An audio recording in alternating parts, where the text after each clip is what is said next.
Car from, and this is the 2018 Toyota RAV4. First, we're gonna see what is under the hood, and then we're gonna see what it looks like because it looks pretty nice. Also, we're gonna see how practical it is. So let's get started. The hood of this car, and as you guys could see, it has a 2.4 liter 4-cylinder under the hood. Kind of great actually. Other competitors in this size, they usually use 2 liters or other type of 4-cylinders. This car uses a 2.4 liter, which is actually kind of great, and I like that. And I think this engine is pretty good compared to the size of the car, and I think it matched pretty nicely. So, talking about the engine of this car, it makes around 200 horsepower, and all the RAV4 models, they come with a automatic gearbox, which is kind of usual since this is a compact crossover. It needs to be kind of efficient. So let's get to the style of this car.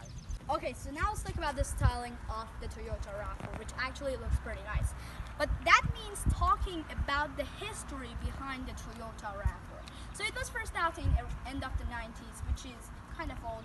And it was the first gen Toyota RAV4 was basically an off-roader, mini off-roader, let's say, which was kind of like good at the height and stuff like that, but it wasn't really good at off-roading. So it was like looking like off-roading, but it wasn't really all that much. But in the time, they have changed a lot. And for 2016, Toyota even decided to go with a facelift on this car, which was just amazing, to make it nicer and more stylish. And they added even new headlights. And as you guys could see, this whole front end of the car is brand new for 2016. Actually, this is a 2018 car, and the new generation is out, but they don't care about that. That is just a squarish car. I like this better, and I think it looks better. Also, talking about the front of the car, one other thing that I need to tell you is the radar sensor, which is under this cover, and I think they have done a pretty good job on hiding it, because this is black, piano black. This is also kind of piano black, so they are kind of matching. No one really would know it at all. So talking about the design of the back, I kind of like it, and I think it looks great, let's say.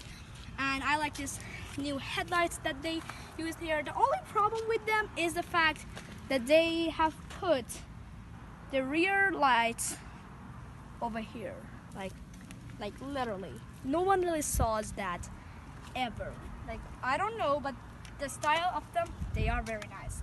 Also, one other thing I need to tell you, I wish this panel was black, because in some RAV4s, this panel is black, but in this car, it isn't black, and this black color under the headlights really would match great, but it isn't, so sorry about that. Okay, now let's talk about the interior of the Toyota RAV4, because I don't like it, basically. Yeah. So the interior of this car, I kind of like it in the more high-end version of it, but in this model that we have it today, they are a lot of low-quality panels, and I really hate this interior, literally hate. One of the things that I really are not happy about is the fact that the window is so close to me, and I just feel a little bit weird compared to like other cars that I usually ride in. This thing is too close to me, basically, and it just feels a little bit weird for me. But that is like the best of the worst, because yeah, that is the best of the worst. Look at this fake plastic stitching right now here, like literally. In the more high-end models, it is leather. This panel, whole panel is leather, and that is fantastic. I love it. But in this more like lower base version, it is plastic, like fake. This is fake. This is fake plastic stitching, and I really don't think so. It is in the place of this car. And I think that is one of the bad things about this car. But talking about the bad things, we have the climate controller here, which is actually manual in this one. You could upgrade to automatic in more high-end version 1. And I don't like that, because you just need to pay and pay and pay to have like literally normal options that you would get on any car. However, there are some standard options. For example, if we turn on the car, we could see the infotainment system of it, which if we allowed, it kind of is slow, but it is a small infotainment system. Like if you saw, it is, yeah, it is even not in the size of my hand. It is very small, and you could actually connect your phone to this infotainment system. Not the best infotainment, obviously, in the time, but it is still pretty nice for this kind of car. Also, this car has a manual air conditioning, as I told you before. You just need to turn it's off from high to 0. But the thing that I very like about this car is the fact that this car has a lot of safety systems. For example, it has the front radar assessment or the lane assessment, and these features have become their way to the very basic Toyota models like the RAV4. It is just very normal these days for Toyotas. And if you could see the gauge cluster right here, you could see the radar sensor. So if the car is in front of you, it would be basically showing it in the screen and alarming you that there is a car in front of you, please slow down, and all of those things. Also, this car has adaptive cruise control. Fantastic thing. One other thing that I'm pretty happy about is the fact that the steering wheel of this car is, when you touch it like a little bit harder, you could feel it is still kind of soft. It is not this bad plastic quality that you saw in other places on the dashboard. But really, for 2018, this interior isn't the best really in the class. Like on the door panels, this is actually cloth. I'm thinking this is cloth, but the other panel, they are all plastic. Really know why, but the seats are actually cloth in this model too. You could get leather, obviously, and you have a little cubby right here for putting different stuff on it, but really not really a lot of interesting things here. Also, we don't have any type of sunroof in this car. Kind of sad, but still I like it. Like, I think you could live with it for sure.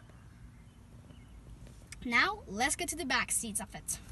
Okay, so now let's talk about the trunk of the RAV4. And as you guys could see, you could fit an 11 years old child back here, and that is kind of awesome. So let's actually see how much space is back here. So this is kind of a spacious. You could put even